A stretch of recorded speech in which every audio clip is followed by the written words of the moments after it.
everyone, Ronaldo Hoffman with Master School Dances. And today I want to talk to you about the ADJ Event Bar Q4. Now, a lot of you guys remember my original review on the Event Bar. The original Event Bar was great. It was bright, even though it was only a 3-watt LED and it was white only. I loved it. It was something unique with some DMX programming. You could do some wicked cool stuff. And even as a standalone show, it was wicked. But they decided they were just going to take a lot of the suggestions of people that asked, hey, we want a brighter version. Hey, we want something that's a little bit faster, tracks better, full color, and bam, they did it. Introducing the Event Bar Q4. Now, of course, the Q4 stands for Quad 4. You know, you got your quad LED on here. And this is just absolutely awesome. So, first of all, what is this like for those of you that are not familiar with the Event Bar series? The Event Bar series is pretty simple. You've got a T-bar, and instead of bars, you have 4 moving heads. However, this one really improves because you got a few different things. One, you've got your quad LED, not color mixing LED, quad LED, so it gives you a really tight, bright beam. Without haze, this isn't my favorite effect. But with haze, nothing tops this thing because it can compete with the bright 80-watt InnoSpot Pros. But even though it's only a 10-watt Cree LED, because the beams are so nice and tight, they shoot out real far. The optics are absolutely insane, and that's in thanks to the all glass. There's no plastic. Just like the original Event Bar, it's glass. So you're going to get nice, crisp beams, again, thanks to good optics. The actual heads themselves are a lot better. The motors on these track really smooth. You can do some very precise tuning. And aside from that, because they're so small, these things move insanely fast. I mean, when you plug it in and you move it around, you're just going to see the heads moving around non-stop. So it's really cool. On the back of the fixture, we have our usual ADJ goodness. You've got power linking in and out. You've got your DMX in and out, you've got your microphone, you've got an onboard menu where you can do a bunch of cool stuff, and I'll tell you about that in just a moment. And you also have your UC3 remote control option, which makes this great if you're going to use it for weddings or standalone events. You can also hang it. There's an Omega mount that goes on top, and just put it in there, and you can mount your clamps. And if you are going to hang it and you don't like the actual bar that goes into the T-bar, or the T-stand, excuse me, you can actually take this part off. There's 2 little screws here to take that off so you can hang them only. So you can, for example, put them directly up and down on your truss and do a real cool beam sweeping type of effect. One of the great things about this is even though I haven't had a chance to program it with DMX, I ran it with just the basic DMX mode, because there's multiple modes where you can have very basic control where you just choose your macro and how fast you want it to move, all the way to individual control of each head. When I got this, I didn't have time to program it, so I just loaded in CompuShow, got the program from James or the profile, and it was select a macro and select the speeds. And the built-in macros are fun, they're exciting, and they're really cool. Again, especially if you have a few of them. So we had these on either side of our disco ball, or we had these in the center truss for various effects, and we just created something really cool and unique. And even we did a slow tracking effect. The precise tracking on these moving heads is absolutely insane. But here's some tricks that aren't in the manual, that are off the record. But I'm reviewing the light, so I can tell you that. Trick number 1, if you don't have haze and you don't like the traditional quad LED type pattern, and you have the original Event Bar, then get the 12-degree lenses that came with the original Event Bar. Or, hey, hit up the parts department and see if they have some. And just swap them out. I actually did that with my original Event Bar. I put the 12-degree lenses on here, and you get a nice, round, almost color mixing type effect on it, which looked really cool. But again, with haze, that's not really necessary. Trick number 2, which is even better if you don't want to go to the trouble of changing lenses. All you got to do is get the LSF filter. Get the 60x1 filter, cut them in, and these lenses do come out. So you can cut it in and put it around the lens. And what you do is, instead of getting the actual quad LED pattern, you get like a really sharp razor beam effect. So it's kind of hard to describe, and I really wish I had video of it. But basically, when it moves up and down and there's no haze, or even with haze, you just see almost like claw marks moving around the floor. It looks really, really cool. So there are some really neat things that you can do about it. Again, like most of ADJ's products as of late, the actual bar is all metal. The only plastic is in the moving head itself. But I don't have these in a case. I just pull them in and out of the van as they are, and they haven't cracked yet. I mean, this thing still looks like it's brand spanking new. Now, it goes without saying that the Event Bar Q4 is a lot of fun when you have multiple ones of them. And you can get really creative from just a simple setup on maybe 2 T-stands, or you could, for example, get a global truss top plate, put a pipe mount on it so you can basically mount this on top, and now you have a show that you can do really cool in just a couple of totems. Or you can have these on T-stands or crank-up stands. Maybe you can put a laser like a Royal 3D or something on top, or maybe a flood. So now you have, let's say, use your dots flood or your dots 1x4 or something like that, and you put them directly on top, and now you have an easy-to-go show that sets up within minutes. What we're going to do is for some of our simple school setups, especially when we can use haze, we're going to have one on either side on a stand. We're going to have, for example, our Wi-Fi QA5s, or we'll have our Mega Pargos or something that's remote control, and we can remote control with that and use the wireless UC3 for this. So again, easy show, no DMX, perfect for middle schools or some of our smaller homecoming or proms, but it's still going to give a huge bang for the buck. So absolutely exciting. I love this light. And again, you'll actually see some video clips, right after this as well. Again, my name is Arnaldo Offerman with Master School Dances, the ADJ Event Bar Q4. Absolutely insanely bright. And how bright is it? Well, this video clip that you're seeing, it's in a huge ballroom. There's probably about 600 some odd people dancing, and we're on the other side. You can see how far that beam travels. But check out some of these video clips and enjoy. Again, Arnaldo Offerman, Master School Dances, ADJ Event Bar Q4. Lightweight, powerful, and precision tracking moving heads, when I'm not slamming them against the pole. Thank you guys so much. Good night, and God bless.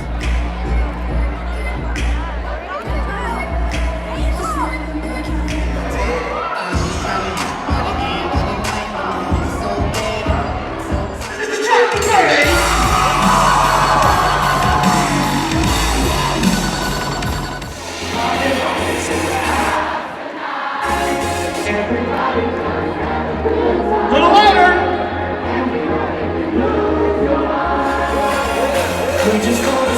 Let me see you turn it up!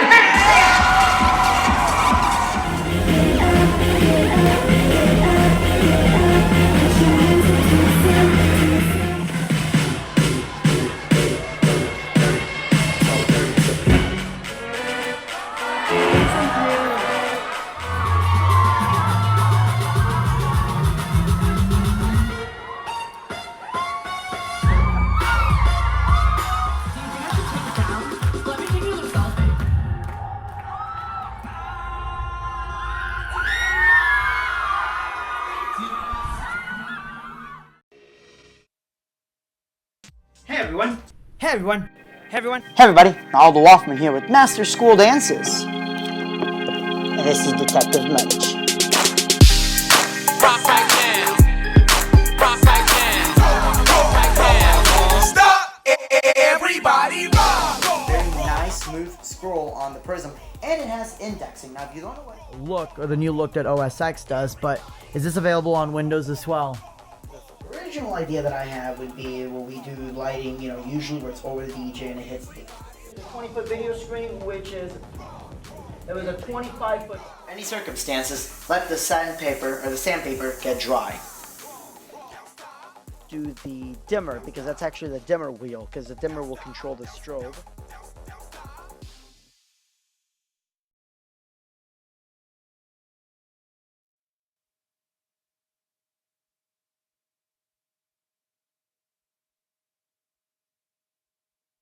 Check, check, 1, 2. There we go. Boy, good thing I've done these before. All right, hopefully you guys can all hear me. Hey, everybody. First of all, thank you again for tuning in to another live Q&A session. I know everything's a mess here. I'm actually playing a whole bunch of new gear that just came in. Just got the American Audio VMS5. One of my DJ's reloop controllers just disappeared. We have no idea where it went. The other one caught fire. Well, not the actual controller, but the garage we had it stored in. So yeah, it's been a mess of fixing everything while we're in the middle of prom season. So while you guys, if you guys have tuned in before, pretty much you ask anything, I will answer it as bluntly and honestly and quickly as I can. A lot of great questions have been coming in. So let's start, and let's start it heavy. David Evans asked, I'm looking to upgrade my old Chauvet Min Spot to the Pocket Beam Q4. Reading online, I see the rating advertised as 10, 12, or 15 watt LED, so not sure what the actual output. And the guests have not seen my video on why wattage doesn't matter, especially when it comes to LEDs and lighting in general, make sure you guys watch that video. With the addition of my Intimidator Scan 305s, the old min spots just get washed out. Also 15 watt LED, but a much wider beam angle. Well, not to mention different optics. I'm sure you also have different types of LED technology. You're talking quite a bit of, time between when those two fixtures came out. Look at the deluxe ratings of the two at 1 meter. The NO pocket beams show 20,000, whereas the min spots are just over 1,000. Also, the min spots just seem real slow in their pan and tilt, but watching the videos of the beams, they seem considerably faster. Is that the case? I'm looking for a true beam effect, but before purchasing, I wanted to get the input for their actual brightness. I realized the beam angle has a lot to do with the apparent brightness, but I don't want to invest in 8 heads only to have them still washed out by the Intimidator scans. You're absolutely right. It's really hard to be able to tell especially when you're looking at the wattage, David, sorry. So it's really important that you did look at the actual lux ratings. So first of all, good job on that. As far as the NO Beam Q4, or the Pocket NO Beam Q4, the reason I did the video on the Event Bar Q4 is because it's pretty much the same type of technology. Now the Q4, from my understanding, has a little bit better optics. I mean, I've opened both of them. The Q4 definitely has better optics in that. And you saw how bright that Event Bar Q4 was, especially when you're comparing it, with all the other lights that we had, right? We had the quad face in that video. You had, I want to say it was the dots in that one or the dots matrix. Now I can't remember. Insanely bright floods. Plus the NO Spot Pro. Well, again, you're talking that really, really bright light, really focus into that small little beam angle. I have shot some amazing distances with them, but honestly, if you're wanting 8 of them, when it comes to the budget, you may actually prefer the Event Bar Q4.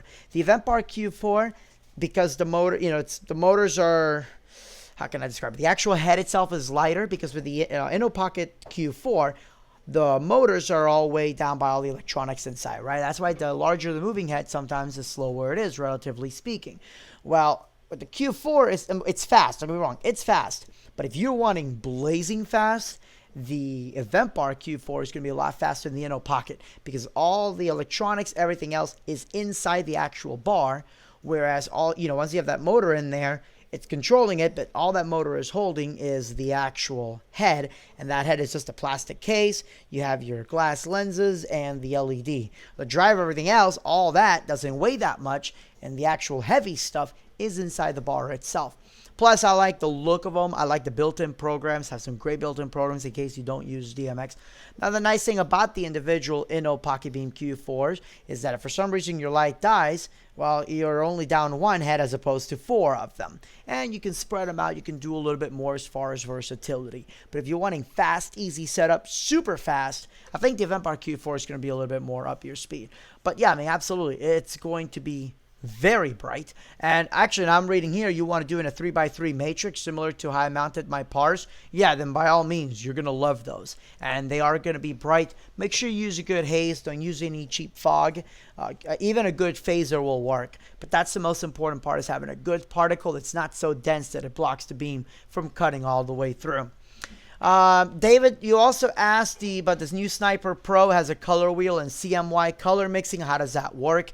Honestly, I haven't had a chance to really look into it. And as soon as I get a chance to either go down to Miami or LA, I'm going to see if I can get a hold of one. I just want to take it apart, see what it looks like, because I'm really excited about the Sniper Pro. I just did a video doing the Sniper 2R outside, and you can see those beams shooting way up high. I can't wait to see what that 14R lamp does.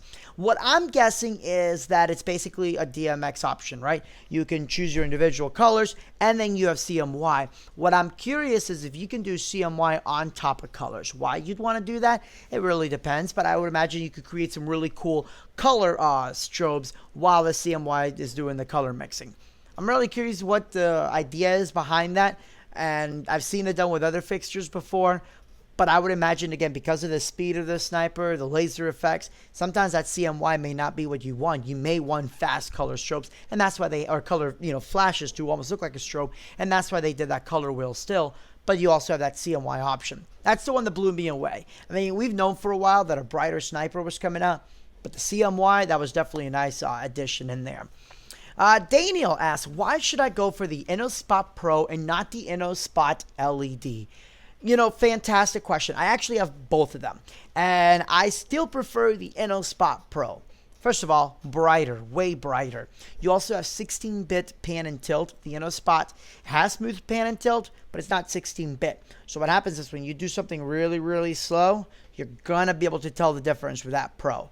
The Pro has amazing color and gobo indexing. That means that if you want the gobo to face a certain way or a color to be at a certain position because you got that split color, the Pro is going to let you do that. The Pro has motorized focus. I know this may sound like a moot point if you're just doing regular gobos, but once you're doing patterns on the wall, once you want to create a cool effect where you have the bride and groom's name and it's out of focus so it looks like a spotlight, and then you focus it and it turns into their name, you cannot do that with the regular InnoSpot. You can only do that with the Pro.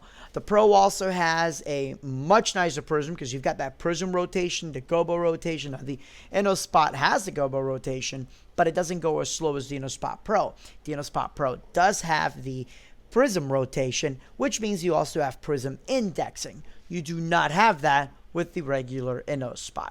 The InnoSpot Pro also has a manual 12 to 17 degree zoom lens. I'm honestly calling all this out of memory, so I may miss one or two things. But you have that manual 12 to 17 degree zoom, really useful, especially for theatrical applications. For the money, go with the Pro. I still stand that is the biggest bang, or the best bang for the buck moving head out there, period. Even newer stuff out there, the InnoSpot Pro is the best bang for the buck. Big fan of it. Axelrod says, hiya. Well, hiya to you too. I was wondering with the modern lighting, do you have a rough wattage use of the average amount of draw? That really depends on what you are using. I actually just did a Facebook post on this. Let me see if I can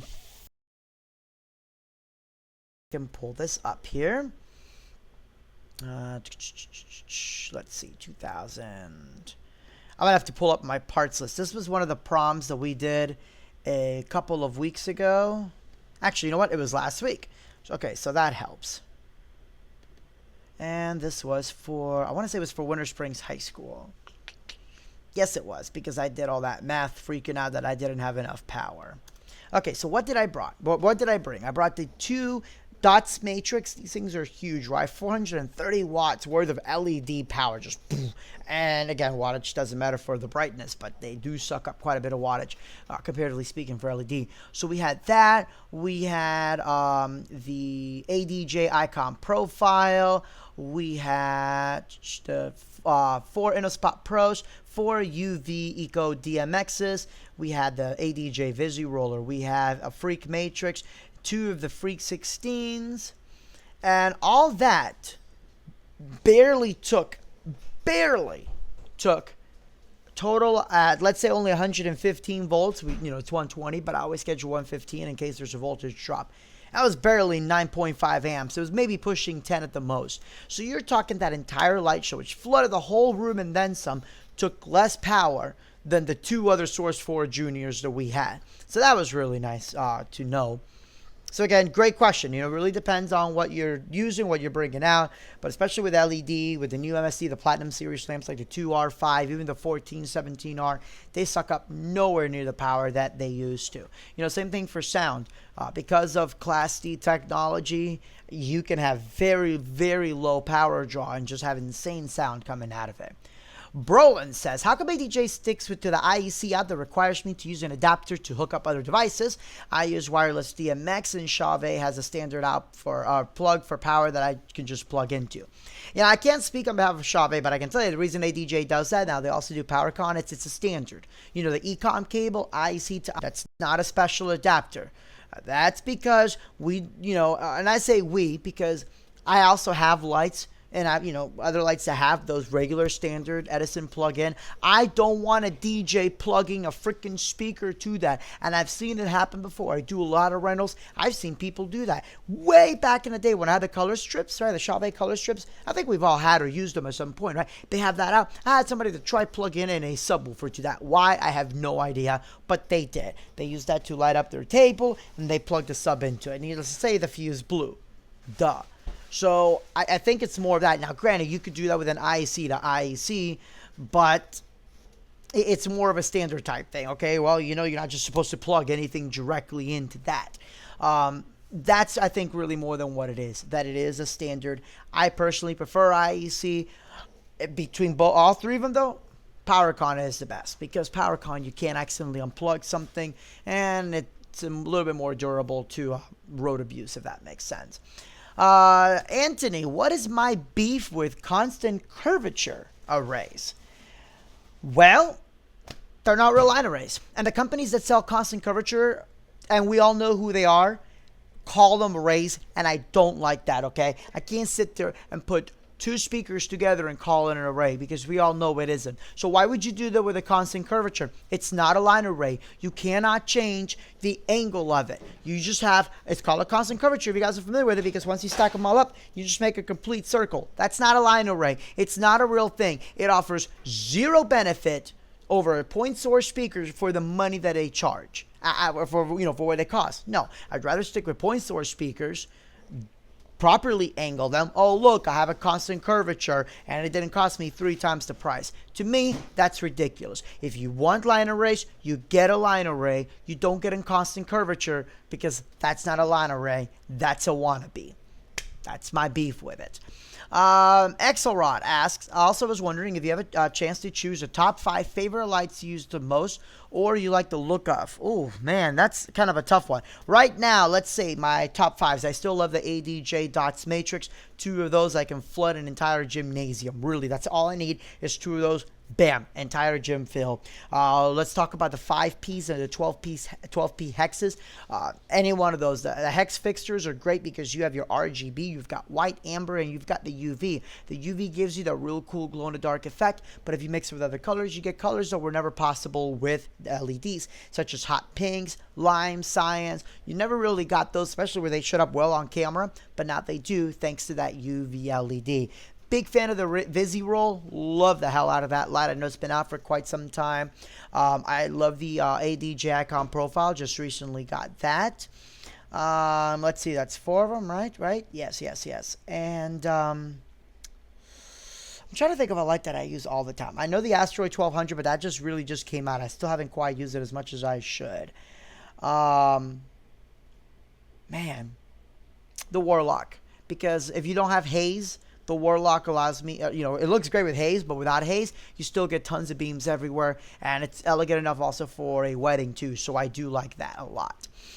David Evans, I know it's not recommended, but on a small, lightweight lights like the Pocket Series, how damaging is mounting a fixture horizontally rather than vertically? I see it in a lot of ADJ demo videos. I ask them this every time, and the answer has always been, it's a temporary thing. I think this is more the warning that if you hold it permanent, right? Because when you have the light parked, meaning where it's just staying still, I guess all that weight stays on it, and that might be what it is. I don't know. I personally have never had an issue with it. And if they do, ADJ's parts department is incredible. Their service is great, so I'm not really too worried about it. But I've held stuff vertically all the time, especially for mobile events. I have a feeling my lights get damaged a lot more during transport than hold them vertically for an actual setup. That's just the way that I see it, so I've never really worried too much about it. Let's see here. Thanks for the video. I'm a dealer. I asked the dealer the same question. I recommended a 255 or 255 IRC, which is a spot. I'm really looking for a beam effect. Thanks for the video. You're welcome, David. Brolance asked, I've mounted my pocket spots horizontally, and Brian Red said it should be okay with those lights, but still don't feel comfortable with the weight. Love the look, though. Again, I haven't had an issue with it. You'll be fine. Don't even sweat it. And again, if something burns out, ADJ has a great customer service, so don't even worry. I don't know about other companies, but I can, vouch for them. I use them all the time. Let's see here. What would I use at a gig? VMS 4 or the 5? Okay, if it's only between those two, because I'm personally not a controller person. I love my turntables. But I did a live mix with the 5, and I can tell you it is leaps and bounds way better than the 4. First of all, that mic issue definitely is much better improved with the 5. The 5, and let me see if I can, let's see here. Bear with me for 1 second. Okay. So if you're looking at the 5 right here, okay, we've got your much bigger jog wheels. I like the fact, I didn't like the old ones because the 4 had the little covers for the jog wheels, and if you lost those covers, then if you accidentally touched it, it stopped the music. This doesn't have the covers. This to me feels a little bit more realistic too. I love the fact that these are backlit. I wish the MXR series were backlit like these are. It does have where you can do 4 decks or 4 decks at one time just by hitting the AB button. Really nice smooth faders, Inno fader compatible. There's tons of hair in it because I have cats and cats suck. But in general, I mean, I mixed with this for a while and no issues at all. It has been insanely stable and I like it. I like it. So if you're looking at the VMS series, don't even worry with the 4 or the 4.1. Just go for the 5. It's very small price difference. I think it's like a $60, $70 price difference. Totally worth it. Not to mention, it sounds way better too. Definitely more headroom than the 4.1. I don't think American Audio has done a comparison between the two yet. I do know that, Tom said several times, much better sound card on this, but I felt like there was more headroom on this one, and I did like that. Let's see. I have a question. Can you subscribe to me? I guess I'll look after I'm done. A milkshake spinner from 1950s was brought in for an event I did a few years ago. By itself, it was 7 amps. Times have changed. Well, I can still get a modern milkshake spinner things, and it's still going to suck up power. That's a motor. Motors are motors, and those are not using stepper motors. And I think a lot of people don't realize how amazing stepper motors are, not just for their functionality, but for their very low power draw. Let's see here. I am actually going to ban Cheese Master since he's just spamming for people to like and subscribe to his page, and done. Yeah, it technically follows a line array theory. Going back, I guess Tech Geek says that it follows a line array theory. Yes, in the exact same way that putting point source speakers. Okay, so what's the difference between a regular point source and, let's say, a constant curvature? Well, your average point source speaker has, it seems to be 90 by 60, right?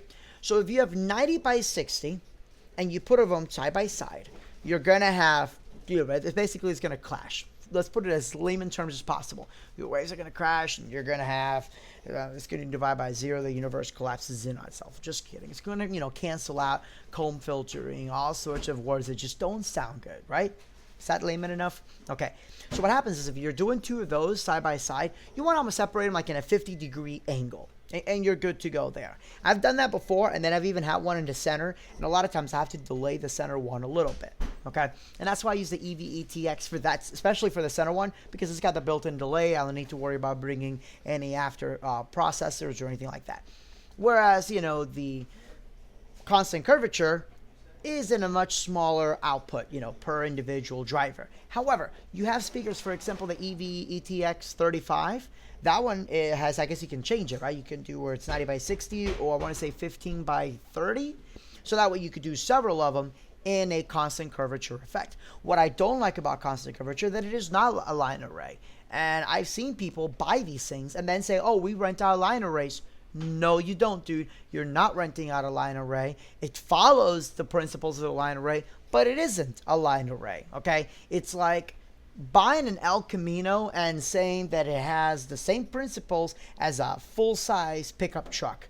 And no, just because it looks like it and you can do some things with it does not mean the one is the other. So please do not buy an El Camino and then say that it's a Ford F650 or International CXT. All right? For you truck people. Hopefully that helps out. Anthony, no, nobody ADJ didn't copy anybody. Look, I don't work for ADJ, but let me just go ahead and just stop this crap right here. Years ago, 2 people, okay, you had Scott Davies and you had Chuck Davies. They had, I don't know if you guys remember, way back in the day, Coca-Cola made these little animatronic Santas, right? You would play music and they would dance. They literally took the technology out of that and they put it in lights and created the first sound active light. A lot of the lights that you see now, ADJ created. Now, they didn't create the moving head. We all know who did. But saying that, oh, well, ADJ copied so-and-so or this and that. No, you know what? Then technically, everybody copied ADJ. Everybody copied Verilight or whatever the case may be for different technologies. No, that's crap. So, no, ADJ did not copy Martin. And Anthony, just please stick to the topics. Thanks. Thoughts on using a starburst over an actual mirror ball? Man, we almost turned this into a rant. Thoughts on using a starburst over an actual mirror ball and a spot? 2 different effects. The mirror ball and the spots, take multiple lights. You gotta have your spots, Plus, you got to have your mirror ball. Now, while you're using your mirror ball, you can't use your spots because your spots are pointing at the mirror ball unless you're doubling up on your spots or moving heads or whatever the case may be. I don't like just having constant on spots, and you can't just use a par can on a mirror ball. The Starburst is fast, easy to set up. If you're doing a wedding, no, you don't. You may not want to set up all that unless you're doing trussing. So again, it's a different tool for a different job. Sometimes I still use a Spherion. I still have mine. I'll use it till it dies. But sometimes I'll use that. Sometimes I use my Asteroid, and sometimes I use a full mirror ball. It really depends on the effect that I want to create, because there are things that you can do with moving heads and a mirror ball that you just simply can't do with anything else. Whether it's real cool chase effects, strobes, granted, you can do a lot more of that with the Asteroid 1200, but it's a $1,600 price tag. So if that's not in your budget, then you go with 4 good moving heads, such as the InnoSpot LEDs, point them at a nice mirror ball, and you're good to go. Let's see here. How do I make my setup so nice and clean? Daniel, great question. That's my wife. If you search on my YouTube channel for wire management, my wife did a video explaining how she does it. It's actually very simple. And the biggest mistake I see a lot of DJs do is they run their wires inside the truss. Don't do that. Always run them on top of the truss. Easier to diagnose if there's a problem. Easier to tie them down together. But again, watch the video. My wife did an awesome job on that. Yeah, cats suck, but I love my cat. So, let's see here. For wireless, have I had any loss or hiccups of DMX, audio mics, etc.? It really depends on the DMX technology that you're using. And granted, everything's 2.4, so it can be really dangerous, especially if you're using, let's say a wireless microphone that is 2.4. I use the Audio-Technica 3000, so I don't have a dropout. But I still, especially for larger events, I do use the System 10s, which are on 2.4, as are my Y-Flexes. Either you can use a Wi-Fi packet sniffer app on your phone, anything like that, so you can see what channels are empty, what isn't. You can also use your Airstream DMX app, which will take a snapshot of the current wireless networks and let you know what channels are busy, what aren't. Which aren't. That's a good way of doing it. But as long as you keep them on opposite channels, keep things as spread as far as you can, you should be okay. You definitely want to test things way before. And again, I've done this in places like Disney or Universal where there's more Wi-Fi networks than you can imagine, and I haven't had any problems yet. Knock on wood. Let's see here. Do you think that the Pioneer XDJRX is worth the money? I'm looking for an all-in-one solution for a quick, easy setup. I haven't even had a chance to play with the XDJRX. I was never a fan of the CDJs. Up until the 2000. And the reason for that is every time I touched that platter, I felt like the ball bearings were broken. It felt rough. I just didn't like it. And I wasn't even coming from somebody that's been using techniques or moving platters, even somebody that used controllers, because for years after I dumped my techniques, I used American Audio DCD 350 dual CD player. Boy, that thing was old, but I love that. That was when I first started really DJing, that's what I had, right? That was almost 15, 16 years ago, come to think of it. Then I had the DAC 3s, and I loved the DAC 3s, but I never cared for the CDJs because of that ball bearing feel. It felt like it was broken. Then the 2000 came out, the SZ came out, and that platter feels much smoother. I like the fact that you can change how tight it feels. I have not played with the RX, so I really couldn't tell you. I'm not a fan of anything on USB. I still like having my laptop because I don't care how large USB sticks are. I need to be able to type. I need to be able to see other things that are coming up. I don't pre-play my playlist. I do everything live. I busk all my lighting shows. So, of course, I'm going to run my DJ shows live, too. That's just the way that I am. So, I don't like anything that ditches the laptop. I'm not sure if the RX you can use the laptop or not. Again, I haven't used it.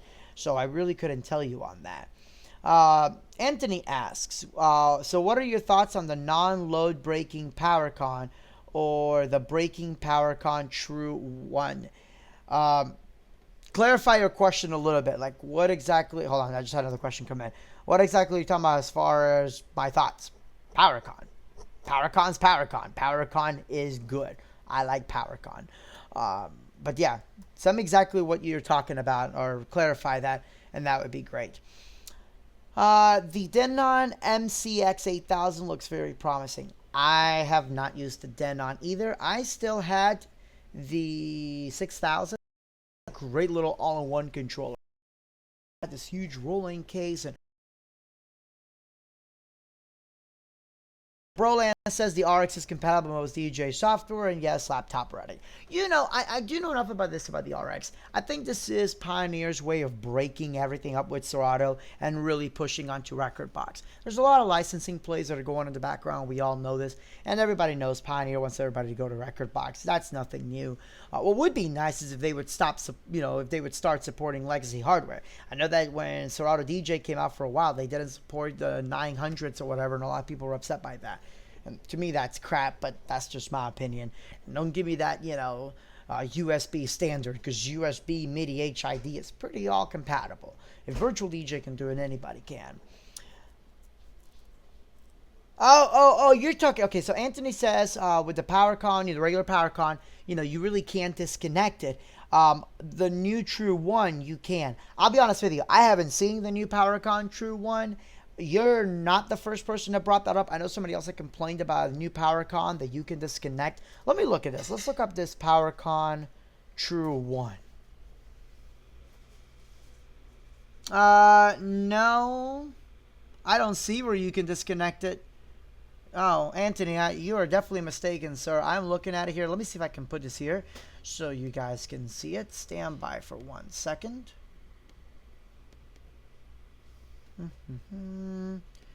Save image as.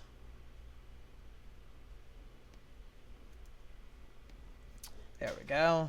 So the PowerCon, if you guys are not familiar with it, PowerCon and SpeakOn have a little plug. You got to pull that plug back, and it twists to unlock. And that's been one of the nice things about it. You can't have somebody accidentally unlock it. Anthony says a True One.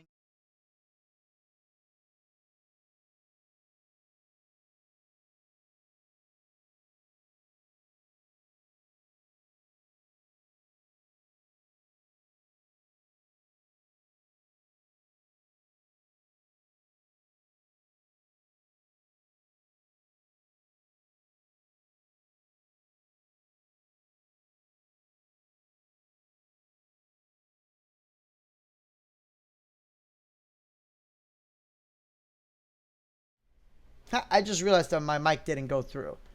Did it? No, it did. Oh, yes. Let me try this one more time. Sorry about that. There we go. Okay, so there's the PowerCon. And yeah, if Nutrix said you can, I think they're really mistaken, because if you look, you have to still pull it back to unlock it. Maybe they're talking that they got rid of the part where you have to twist it, because I've seen where when you twist them, they get stuck. I've had stuck PowerCons before, and it sucks. So maybe they got rid of that. But if you look, you still have to pull the little lever back to be able to unlock it. So, yeah, hopefully that helps out there. All right, let's see here. Daniel asks, what is the main software that I use for my turntables? Virtual DJ 8. I don't like Serato. I personally don't like the people at Serato Virtual DJ. I think they're terrible at customer service. I've had horrible customer service experience with both of them. But Virtual DJ, I've just had less. The developers of EDJ are really nice too, but their lower level support, yeah, those guys are horrible. That's just my opinion. But the reason I use Virtual DJ 8 is I really like to have full control of everything. I want to be able to select something and say, I want this to do that. And until recently, Virtual DJ was the only one that could really do that, even 7. 8 to me tracks better than Serato does. I've done both side by side. I like what you can do with video better. With my turntables, I use the reloops, and everything is MIDI on it, so I can actually use my pitch fader on my turntables as a MIDI pitch fader instead of using the actual tone of the actual vinyl. And the reason I like that is because I have an instantaneous response, and I love that. As far as tracking, Tractor to me has the best tracking out of everything, but I'm not doing really precise cuts. I'm not a turntablist by any means, not like some of these guys are. I'm no Electronic. So, to me, I love Virtual DJ 8. I like the playlist functions on it, in case I need to run something in the background, whatever the case may be. I like the MIDI control on it. That's really it. I love the MIDI control. It is, to me, by far much friendlier than anything else out there. Let's see here. I want to get an EV ETX 18. So do you know how many people it can handle? It really depends. There's no way to answer how many how many people a sub can handle. I can fit 400 people in a small, ballroom, and that sub will pound the hell out of it.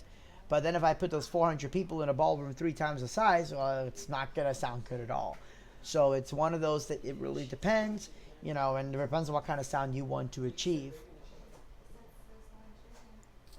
As far as disconnecting while you're talking about the power cons disconnecting while under load. I can disconnect a power con while under load too, so I'm not a regular power con, so I'm not quite sure what you guys are talking about. I don't know if I'm missing something or misunderstanding the question, so please let me know. Okay, so you're saying that you can twist disconnect the power con while under load, and the new power con True 1 is now rated to disconnect while under load. Probably because the inrush current or whatnot. Yeah, why would you disconnect anything while it's under load? That's just a bad idea. Shut it down if you're too, I mean, seriously, if you're too lazy to do that, just get out of the audiovisual business. Just shut things down before you disconnect. Okay, then. A bug flew in my mouth. That's awesome.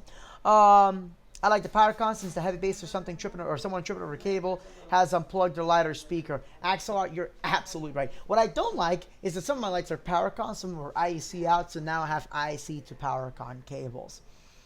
Virtual DJ has excellent features and control, plus the history and the scripts that you can pull up, top 400, etc. are amazing. Yeah, you can do quite a bit. Anthony, okay, 1 minute you say that it is under load, then 1 minute you're saying the opposite. Okay, look, we're going to go past that, because the honest thing is, I don't disconnect anything while it's under load. That's stupid. You shut down, you turn off the lights, you just don't sit there and disconnect. If you guys are doing that, please get a basis of on how electricity works. That's terrible. That's just as bad as plugging something in. You know when your power goes out and they tell you to turn off your TVs and turn off your computer, especially because that inrush current is horrible, and even turn off your AC. Well, it's the same thing with really sensitive equipment, especially when you're talking things that have bulbs in them. Just stop that. Stop it. So I'm not too familiar with the new True 1. I have not really kept up with any of that recently because I've been dealing with prom season. So during prom season, I'm pretty worthless with that. Hold on 1 second. I just had another little question that popped in. Oh, I already answered that one. Let me scroll up to make sure I have answered everything. And if not, then I will be ending the show a couple minutes early. Guys, thank you so much for all of your questions. Some great questions coming in so far. If I did not answer a question all the way, or if I missed something, please let me know, and I would be more than happy to answer it as best as I can. Okay. Anthony says, let's bypass this. What I mean is that you need to unplug the cable from the wall before you can disconnect the power con connector.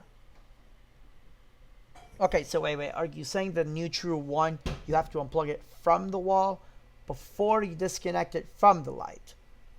Is that what you're talking about? So you're talking not the light under load, you're talking the physical cable under load. Or are you saying that the new True 1, you can unplug it while it's connected to the wall? How often do I clean my equipment? It really depends, especially if we have a lot of fog or haze.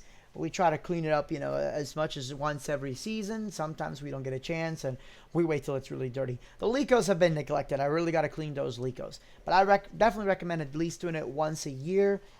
Just clean your lenses out. I use like non-ammonia glass cleaner or even water, depending on the lens that I'm cleaning, and just wipe it, or even eyeglasses cleaner. You can use that, which is non-ammonia glass cleaner, and use a microfiber cloth, clean it, and you're good to go.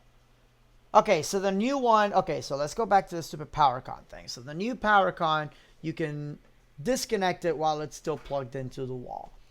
Okay, so I don't get what the issue is, because you said that the new one, I don't know, I guess I read your question wrong, but either way, that wasn't a question, so we're going to move on. All right, let's see here. I was wondering, for the LED matrix, how advanced number of fixtures would you recommend to make good visuals? Are you talking about the LED, the black and white matrix, where it's just the white LEDs, the warm white LEDs, or are you talking about the dots matrix LED? XLR, if you can just clarify that, I'm more than happy to answer for you.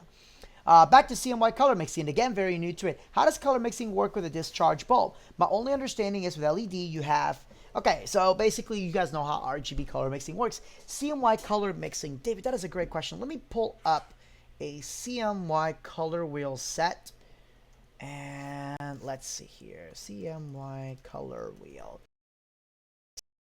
I can explain it to you, and it works on a grid. CMY color wheel light. Crap. You know, I click CMY color wheel light, and instead it gives me like an actual physical CMY color wheel.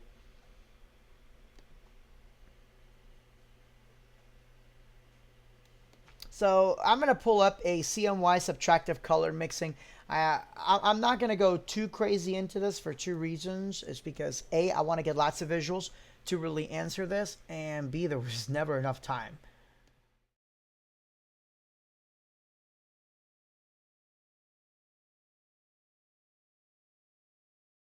Hold on one second. Okay, there we go. So there is a CMY subtractive color mixing, and basically, as you can see, it almost works like in a gradient. So hopefully that helps out a little bit. So basically your light, it's not like your actual physical bulb is changing colors, but the wheel is rotating to give that smooth color mix there. And I'm trying to see if I had a video. I had a couple older moving heads with CMY color mixing, and I actually took the videos. So you basically have your three wheels. They go in front of the bulbs, and they use these gradients like you see here. And in a nutshell, that's how it works. What I want to do is I'm actually going to get a video of it so you guys can see how it works. Let's see here. What is the trust that I use? Daniel, I use Global Trust for everything that I use. And there are some companies out there that say that you can mix and match trusting. They'll say compatible with so-and-so. If any trust company ever tells you that it's compatible with anybody else's trusting, you stop using them. Why? Because they don't give a crap about your well-being. Now, here's what I mean. If company A says that their trusting is compatible with company B, they can't vouch for company B. And let's say you do mix and match. Company B's trusting wasn't good and it crashes, right? It didn't fail TUV or it failed TUV standards or it wasn't up to rating, whatever the case may be, right? Well, now what happens is now this trust and that trust went bad. Now your insurance company is going to say, well, guess what? Somebody's getting sued if somebody got hurt, right? Somebody's going to get sued. And that's why you have the manufacturer's issue. Well, now company B is going to say, you used our trusting with somebody else's. And company A is going to tell you the same thing. But wait, company A told you earlier that you could use it with company B. See, you never trust a trust company that says, oh yeah, our stuff is compatible with this other trust, because they can't vouch for that other trusting company. So use one trust company and one company only. And for me, that's Global Trust America. Now there's DuraTrust. Global Trust and DuraTrust, same company, same roof. So when they're saying it's compatible with each other, it's because it is the same company. So I just wanted to clear that up before somebody asks me about that. Let's see here. Tech Geek says the circuit can be live, but the current shouldn't be flowing. Back to this stupid PowerCon thing. Tech Geek, that's what I thought. I have no idea what Anthony's talking about. I was about to call somebody a new trick to be like, okay, wait, what? Your stuff isn't rated while there's plugged into electricity? I'm like, how? Because unless the light is turned on, it's not like there's things flowing through. So I didn't quite understand that. Electrons. Here, you can use magic words here. Let's see here. You're thinking of the dots matrix. Okay, so Axelrod, there's, the dots matrix, you do have the pixel change mode. I don't use mine for visuals. I use mine specifically for flights because they are so flippin' bright. If you're going to use multiple ones for visuals and all that, depends. You can connect them all, and you may not want to get the dots matrix. You may want to get the bricks, like the 3x3, because the dots matrix, those are 30-watt COBs. I want to say, I think it's the bricks that are the 9-watt COBs. Now, the only reason I'm saying that is because if, let's say, you do a wall of 20 of them and you have it at full intensity, you're going to blind the hell out of somebody. But luckily, that's what that dimmer, packet, or not dimmer packet, but that's what that dimmer function is for. But again, if you're going to run it in CleanNet, you don't have that necessarily the dimmer option unless you're going to control it from something like Arceus LED Master, whatever the case may be. But it may affect your video if you're doing video as well. So it's one of those that you really want to look at both of them and figure out what you want to do.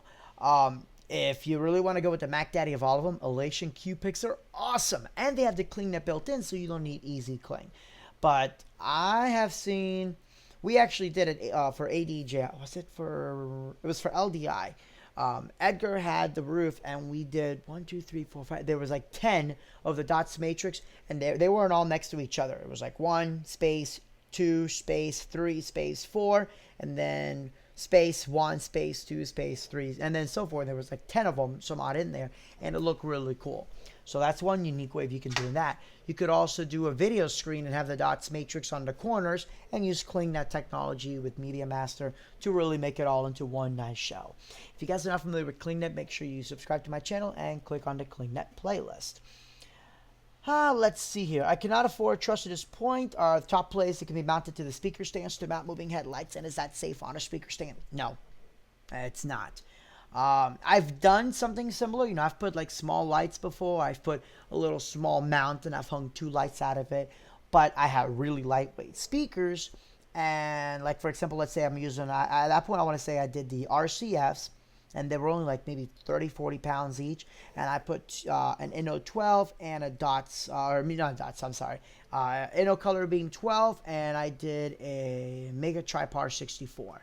Okay, and I put those on the Frankenstands. Now, the Frankenstands were the heavy-duty ones that can hold 80 pounds each, and you're talking maybe 60 pounds of total weight. So that's not a big deal. But you can't sit there and put a heavy speaker, and then you have your trussing and lights on top of that. That's just a terrible idea. And I know there's a company that just started doing that where you can mount trussing on top of speaker stands. No, that's horrible. Please don't do that. If you're going to mount speakers directly on there, keep in mind, again, you're doing it at your own risk, and you really need to pay attention to where your weight is, because now you're changing the center of gravity of the stand, and, of course, weight rating as well of the stand itself. Daniel says, thank you, great channel. Thank you very much for watching. Please make sure to subscribe. Let's see. Just used 2 Cupic strips that came off on Journey's last tour. I'll be honest, I was surprised at how bright they are. They're very bright. But you shouldn't have been surprised. Look at the specs. They're pretty freaking bright. Relation's not going to lie about that. Arceus has the built-in ArtNet mapper. Why use EasyCling? Because EasyCling is awesome. Okay, so here's the difference between ArtNet, right? They both work the same way. You have a Cat5 cable. You connect.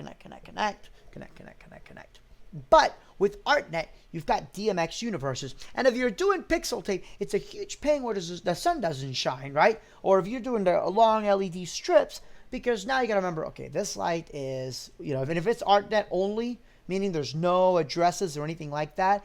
So now it's like, okay, so now I got to remember this is on Universe 1, and this has 200 pixels or 200 channels, so now this is 201 and so forth, right? You got to do math in your head, and you got to sit there and address it and all that. CleanNet doesn't do that. CleanNet is all IP addresses. So it's wonderful. I love it. You plug it in, it automatically shows up. There's no profiles, none of that. It's all automatic, and it's a two-way communication. So if there's a break in your channel somewhere, it's going to tell you exactly which fixtures are connected and what's not connected. So CleanNet, I mean, I've had, issues, especially with Cat5, when you're doing events after events after events after events. CleanNet, we can diagnose something super fast. So use CleanNet where at all possible. Broland says, actually, just talking about a singular top plate with no speaker on that stand.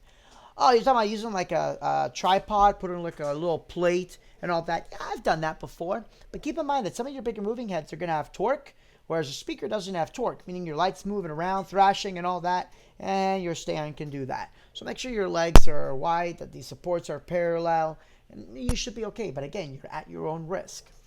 If something falls and hits somebody in the head or the speaker stand fails, your speaker stand manufacturer is going to say, this is a speaker stand. This isn't for lights. You used it the wrong way, and they're going to Pontius Pilate it, meaning they're going to wash their hands free of that. Let's see here. Do I like the Warriors from... Oh, no, we're not going to get into a whole basketball thing. But I will say this, because I haven't paid any attention to her in a while, but I will say this. I still think Kobe is going to come back.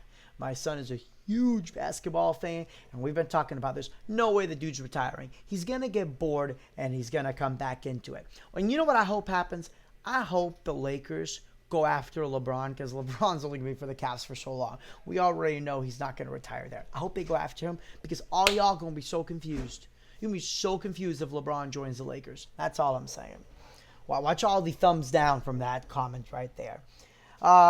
Let's see here. Doesn't EasyCling remove most of that functionality? What functionality are you talking about? EasyCling has way more functionality than all of it. So let me know if I said something backwards or whatnot. EasyCling has more functionality than everything else.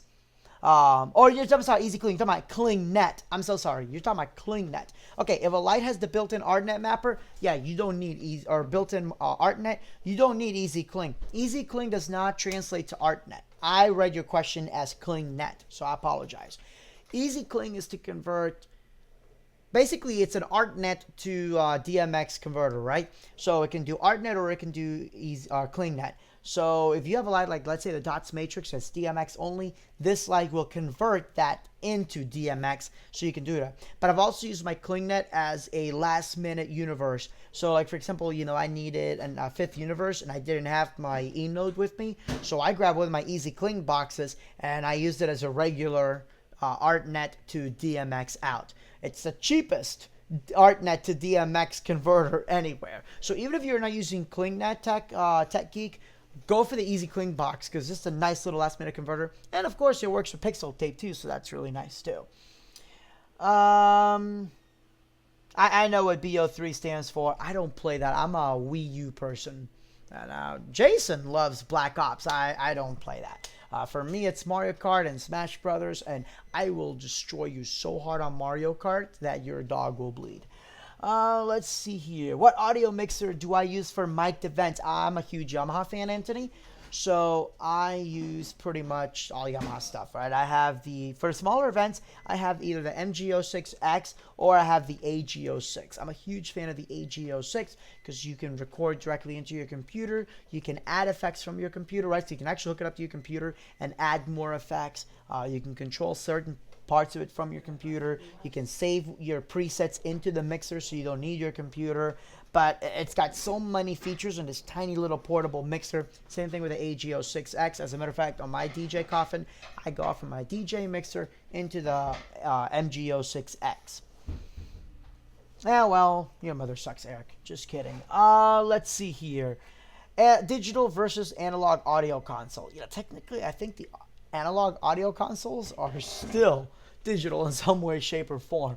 So I think that's kind of a misnomer when you're talking about true analog. The difference is, especially when you're looking at both of them, is the digital, when it comes to headroom, it's totally different, right? When you are clipping on an analog console, you are totally clipping. On digital, it's not quite clipping, but it still sounds terrible. I don't like clipping anyways. For me, I think digital is not to the point that for the most part, you're not going to notice the sound difference where, analog all sounds so much better. A good analog mixer is going to sound great. Plus, you have the effects. You have extra things that you normally wouldn't do with analog. So I'm all about digital for there. Okay, Eric is starting to ask absolutely stupid questions. So we are just going to say bye-bye to Eric. Everybody say bye-bye, Eric. Joe Burns, do I ever use Grandma? I still call them grandmas. I've used them a few times. More out of necessity than anything else. I don't personally use it for my events, but I've had some events where like, hey, can you real quick do this, or can you help with some of the ClingNet merging, because the MA has where you can actually merge in DMX and all that. I personally don't use it, but that's just my thing. And the reason is because I love CompuShow. CompuShow is everything that I need. My Midicom Pro has motorized faders. I can't live without motorized faders. I don't want to spend $40,000 on a board because that's way above and beyond what I do, especially when you have 8 to 10 events in one weekend at a time. So I don't use it, and I train my guys from scratch. It's a lot easier for me to train guys to use CompuShow and busk using CompuShow than it would be for MA. Hog, to me, I think is much easier to learn right off the bat than MA, but Hog sucks for busking in my opinion. I don't like the fact that there is no live DMX merging, and I like having a GUI, especially with guys that are new to lighting. I can teach them much faster on CompuShow. Let's see here. Grandma things are hard to Grand MA things are hard to Google. Oh my goodness, yes it is. I was looking, what the hell was it that I was looking for? That search. So Arceus, right, which is, if you guys aren't familiar with Arceus, it's a company that does video control software. You can do like basically live video mixing, ClingNet, video mapping, etc., right? And they have protocols called the MSEX. And basically what it does is it sends the video thumbnails of your cues, your video cues, into Hog. So that way you don't have to have your another screen for your video mixer. You can kind of see what's going on right then and there in your hog, which is really flipping cool. I really wish CompuShow had that. My goodness, my nose is itching today.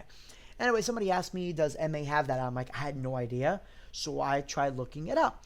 Whatever you do, never search Grand MA and then MSEX, MSEX on Google, because you're going to get a whole bunch of terrible images and videos, especially if you have no filtered searches. So hopefully that helps you out. I hate Avolites. I don't like how it works. I don't like their boards. I just don't like it. I don't. If you have never used it before, you're pretty easy to figure out if there's a pre-programmed show. As far as programming, I don't like it. That's just me personally, not a big fan of it. No, CITP is different. I have 2 QSC 12-inch tops and 12-inch subs. Should I even attempt an outside event with 300 people? Or, well, it depends on which QSC you're talking about. One 12-inch sub, no, there's no way in hell that's going to work. The 2 12-inch tops, if they're up high and you're aiming them down, maybe I could see that working. Again, really depends on where you're at, too. Yeah. So, as I was going to go back down, again, CITP, that's different. But MSEX is a sub-protocol. Joe, the Q list on which one? On AVO? Because if so, yeah, I think we're on that. Christopher, suggestion for discussion. Legal and safety requirements for over the dance floor truss rig done right. You know, I've done a rant on this before, and that's DJs that get the little cheap $300 insurance and then doing this kind of stuff, and then they tell venues, oh, yeah, we have insurance. And I actually had a venue say, well, you need a $5 million insurance policy, this and that. And I'm like, yeah, the DJ company told you to have a $5 million insurance policy. That's DJ insurance. They're not going to cover all of this. They're like, what are you talking about? I was like, look, you need overhead apparatus, overhead electrical apparatus rigging, whatever it's called. That's what my insurance company calls it, right? And basically what that means is that I can hang stuff over students' heads. They're like, yeah, but that's only a $3-4 million insurance policy. I'm like, yes, but it covers that. That $5 million insurance policy you guys are talking about doesn't cover any of that. They're like, oh, we didn't know that. I'm like, yeah, so if something fell, they're not covered. So you get zero, and you still get sued.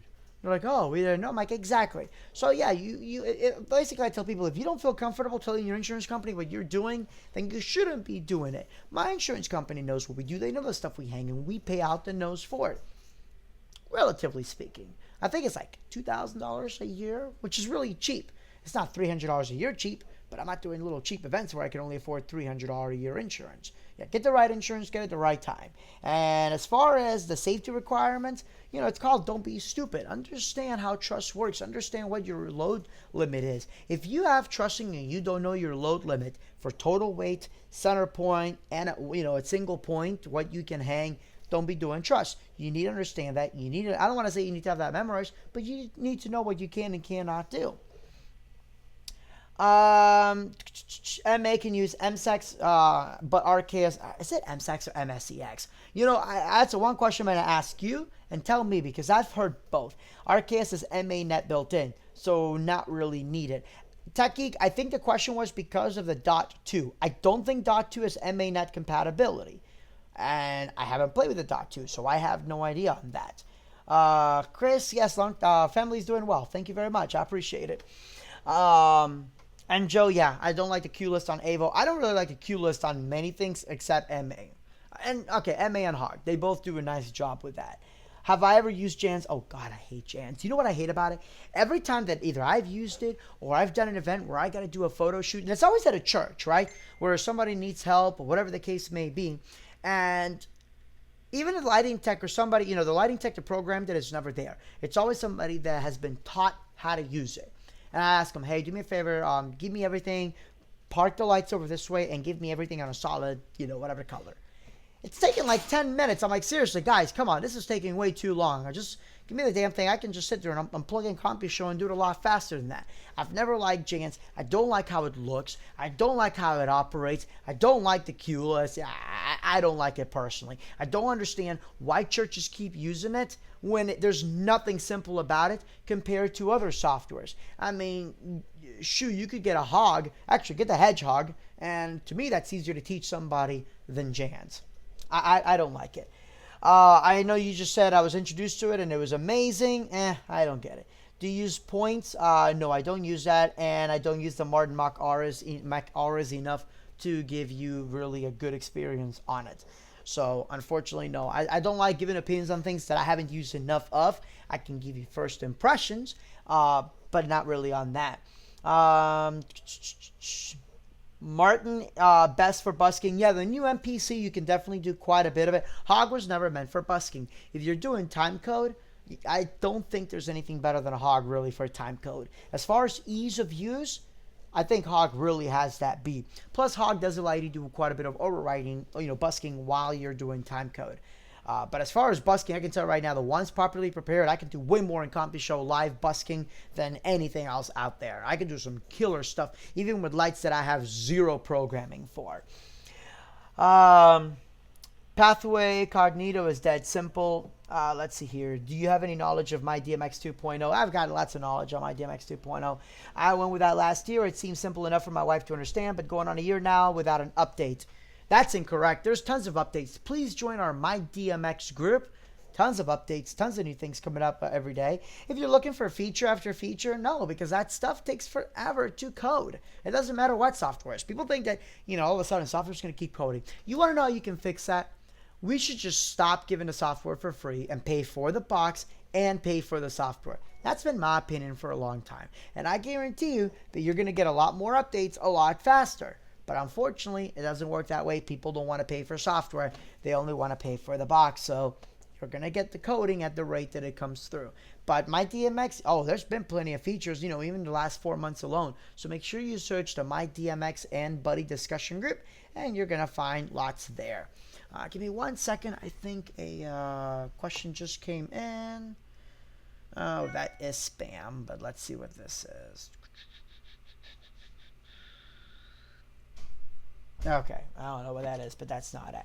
What media server do you use? I use Archaea's Media Master Pro. I've also used Grand VJ. I use Grand VJ for my DJs, and I use Media Master Pro for myself. I'm actually doing a video series right now, which I stopped for a while because I haven't had a chance to edit. Prom season really gets the best of me. But it basically talks about building a really good computer for a media server. So I am working on that. Anthony, please stop answering questions or I'm just going to mute you. All right? If you want to do your own live stream show, by all means, go for it. But how about you don't answer people on what I use? Archaeus isn't the answer. It's the company. He's asking specifics. Please stop answering for me. This is the last time that I'm nicely going to ask about that, okay? Thank you. But anyways, yeah, I use Media Master Pro. In some cases, I've used Express because I have some licenses that only have Express license. I much rather prefer Pro. I like having the 12 channels. I like having full DMX and MIDI control. I do like being able to do the video mapping as well. Even if I'm just doing something as simple as 2 screens, I like the media mapping option because I can map in this 2 different screens. I can do projector stacking with it. You can do all sorts of cool stuff in there. Broland, it does not let me allow post links on here. So just search My DMX, and it says My DMX and Buddy discussion group. Search that on Facebook, and you'll see that. Tons of fixes. Now, if you're looking for fixes, there's one like every other week, it seems. So there's always tons of new stuff in there. So search for that there. Let's see here. Do I use Catalyst? No. However, I will say, as much as I love Archaeus, I've heard the new Avalite server is really cool and some awesome tracking features. I personally haven't used it, but I prefer Archaeus, and we also have an Archaeus group that I moderate to, so make sure you search Archaeus discussion group. Let me see here if I missed anything here. And if not, I'm going to be logging off pretty soon, guys. So if you have any questions, please post them now. We have 5 minutes before I log off. Okay, here's one that just came in. I'm using Media Master Pro 4, and I'm trying to set DMX values for output. But for some reason, my ArtNet output is not an option to assign. Okay, oh man, I must be really tired. Are you saying that you're wanting to have DMX control with your software? So meaning you want to control Archaeus through your ArtNet, or you're trying to control ArtNet through Archaeus? I already answered on my favorite fixtures, so make sure to rewatch this and scroll up and you'll be able to find it. Have I ever used Chinese lights? No, don't use Chinese lights. First of all, half of them are rated to be used in the U.S. Most insurance companies won't touch them with a 20-foot stick. They have lesser or inferior optics, inferior LEDs, just because they look like something that's sold here. Even though if it's all made in China, there's still different manufacturers. I will not use a Chinese light, and that's never going to happen. That's just me personally there. And Tech Geek, yeah, let me know exactly what you're talking about. What do I think of the Elation Sniper? Oh, I love the Elation Sniper. I've got a few of them over here, actually, right behind me that I was just working on. I love the Elation Sniper. I'm waiting for the 14. For a DJ, it's only worth it if you can use haze. If you can't, then it's just a dot. And here's why it's worth it. Give me a second. Let me go grab mine. Is there a cat sleeping on my sniper?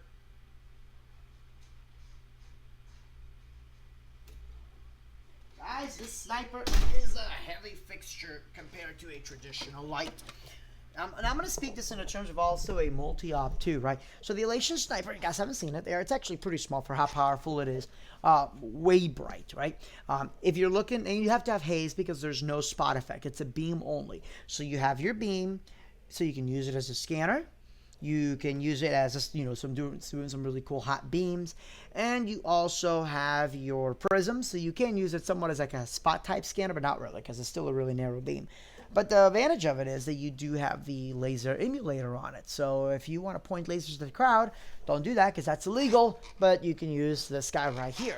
But as a multi-op, or even as somebody that's on the road quite a bit, here's what I like about it. The mirrors are all protected, so I don't have to worry about the mirrors breaking during transport. That to me was a big selling feature. I love that. It's got this nice little grid here in front, and I know my lenses are never going to get destroyed. If I need to clean it, then I just take these little screws out, and I can clean it right there. Pretty easy to do that. So, yeah, I mean, if you're a DJ, by all means, go for the Sniper. Just don't try to hang that from your speakers. That needs trussing, or needs a good heavy-duty crank stand. Let's see here. There is no Sniper 5R. It's a much bigger arc gap. So I have the 2R. However, when the Sniper Pro comes out, I really want a reason to buy those. I like the 14R. That's going to be an insanely bright lamp, mostly to use outside. As far as a preference on bulb, the 2R can be as bright as the 5R, depending on the fixture. If you look, for example, you have the ADJ 5RX, and then you also have the hybrid 2R. But when you're doing just a beam, that 2R looks just about as bright as the 5R. The difference is the 5R, you got the wider gap length, and I'm going to do a video on that actually later on. I'll probably do it this coming week. It really matters because with that 5R, I can't do as thin of a beam, as precise of a beam as you could do with a 2R. That's why the Elation Sniper 5R or 2R doesn't use a 5R, because then you couldn't do those really nice thin beams that you can do. Tech Geek, it says message failed to post. Not sure what that means, but let's see. What fixtures do I have in my rig? I have several rigs. I have hundreds of different types of lights.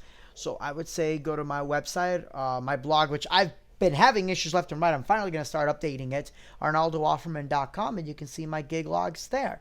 Did you ever see the prototype sniper that was a 14 on or a moving yoke at LDI? Of course, I saw that.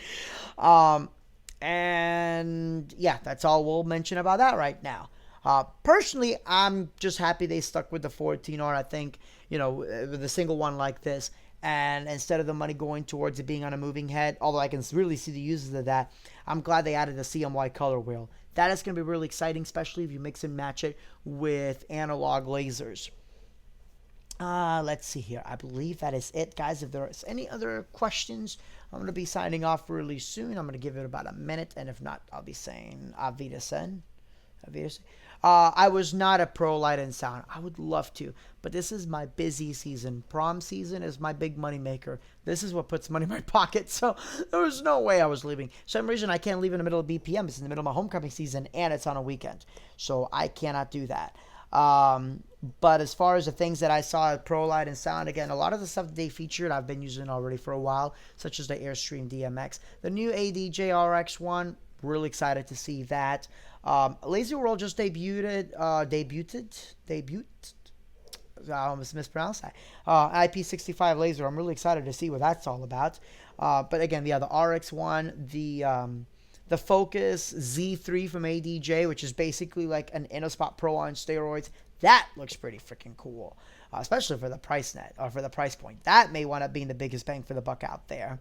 And then, Well, pretty much obviously a Sniper Pro, but I don't know if they ever showed that one at Pro Light and Sound. I'm trying to control RKS over ArtNet, but I'm also outputting ArtNet. On the ArtNet Control Universe, this Media Master, I'm trying to assign output to DMX. Oh, yeah, it's not going to happen. You need to have two, what's it called? NICs out, network interface cards. You got to have two of them. You want to do one on 2 dot and the other one on 10 dot, and then see what outputs what. That's really how I've done, especially when you're doing ArtNet and CleanNet. That's been the only way I've been able to really do it. Hopefully that helps out. One of the things that I've been talking about this with RKS, but they've got a few things they got to do first, is they need to have it where you can switch. I want to be able to select what output goes to, or what output or input goes to what network interface card. So if I'm doing CleanNet, I want to assign CleanNet to this network interface card, this IP, and I want to do it from RKS. I don't want to have to keep doing it from Windows, because first of all, it's a pain in the butt, but I can't actually dedicate what card it goes through, or I can't even dedicate what IP. So if I have 10 dot and 2 dot as fixed IPs on my network interface cards, then RKS may pick CleanNet on one and ArtNet on the other, and now I'm like screwed basically trying to redo everything else. So that is one of my gripes that I have. We've been talking back and forth about that too. Will I go to Plaza? No, probably not. Plaza Focus, I know they do one in Orlando, and I'll be there for that most likely. Full screen output is an option. However, ArtNet output is not. You talk about full screen video, that's different than ArtNet output. Say that again. Do I prefer doing lighting or DJing? I love doing both. I like having the balance of both, Joe. I will be honest with you. I love doing lighting. It's so much fun. But then I've worked with some DJs. I'm like, God, you're awful. Get out of the way and let me do this. I know that sounds really conceited, but that's just how I feel. If you guys have ever done lighting when you are a DJ, you know exactly what I'm talking about. Not even like, I would have done it like this, I would have done it that. I mean, I've seen some guys that are absolute train wrecks where they come up to me and how was I? And it takes everything in me not to say, you're terrible, because that's just mean. But I like doing the balance of both. You're talking about the output is fine, but there's a channel to assign layers to different outputs. I'm trying to configure that channel. Do me a favor, send me an email or a message with everything you're trying to do. Let's forward over to Marco at Arceus and let's see what they can do on that. I'm a wedding DJ, so what would be a good light for custom gobos, including colors and rotation? Also, zoom would be nice. Okay, well, unless you go with a Source 4 Junior, you're not going to have all of those. I would say go with the icon profile. Actually, well, two of them, sorry. You don't have to go with the Source 4. You have the ADJ Encore profile, and there's a color version. You do have color. You do have zoom. You don't have rotation. You don't have rotation on that. But I believe it's got the iris slot, so you should be able to put a rotation in there. You also could do the icon. Now, the icon IR, you don't have zoom, but you have interchangeable lenses, and you do have a built-in rotate, a motor to rotate it. It doesn't have color because it's a white LED, but you can do just basically, I've literally done where I've just taken gels and I've taped it over. Same thing with the icon profile. It does have a little gel holder on it. You do have the zoom, but it has no rotation. How many sound technicians does it take to change the light bulb? 1, 2, 1, 2, 3. There's a funny joke Ben told me about that. So basically, I'm trying to remember what it was, and I'm sure I'm going to butcher the joke, but the punchline's still the same. So I guess there's a concert going on, and God and Gabriel are talking, and Gabriel's like, I guess he talked to somebody, how amazing all of God's work is, and he's like, God had, I can't remember the first part of the joke, so it really doesn't freaking matter. God, I'm terrible at this one. But God basically says, well, if you think that's cool, I made it redundant where I can, take out part of the brain, it'll still work. No way. Yeah, watch this. So he goes up to the sound guy at this concert, right? And he, takes out a little chunk of his brain, bam, knocks him out. The guy gets up. He's like, whoa. And then, just goes right back to mixing. Gabriel's like, wow, that's really awesome. But that's only a small part of his brain. There's no way you could do if you take that out half. God's like, watch this. So he goes in there and whoom, takes out half his brain. And then all of a sudden, guy gets knocked down, gets up, is like, whoa, hang on a second. Gets woozy, just kind of sits there for a minute. Gabriel's like, see, I told you he's not going to do it. Goes back to the board. And then, Bam, starts mixing again. Gabriel's like, whoa. Okay, but that's half his brain. You can't do the itty bitty part of it. You still need half of it. No, you don't. Goes in there. Takes 2/3 of his brain out. 75%, right? And then the guy gets completely knocked out, passed out. You know, his other guy goes up, shakes him, you know, Lou's like, hey, wake up, wake up, wake up. Gets ready to call the ambulance. Gabriel's like, see, I told you. Let me go ahead and, you know, let St. Peter know he's coming up. God's like, wait. And the guy gets up. He's like, nah, I'm okay. And continues mixing. He's like, all right, that's pretty cool. So what happens if you take his whole brain out? Boom. Knocks the guy, flatlines. And God's like, wait, give it a second. And then they're doing CPR on the sound guy. And then the sound guy finally gets up, looks back and forth, walks over to the lighting board, and starts controlling lighting. The end. All right. What is the price point of the Focus Spot 3 and the RX1? I don't know. I'm not a dealer, Devin, unfortunately. I'm sorry about that. I know there's like, I think it's like right under $1,000 or right around $1,000 range. So it's pretty good there. How many lighting technicians does it take to change a light bulb? I don't know. How many lighting technicians does it take to change a light bulb? Tell me. All right. And that's it. Let's see if there's any other questions. Make sure there's nothing else that came in also. And I know some questions came here over email, and unfortunately, I don't think I'll be able to get to those, so I might save those for a later show. And some of the questions have already been asked. Another one for favorite fixtures. I've already done that there.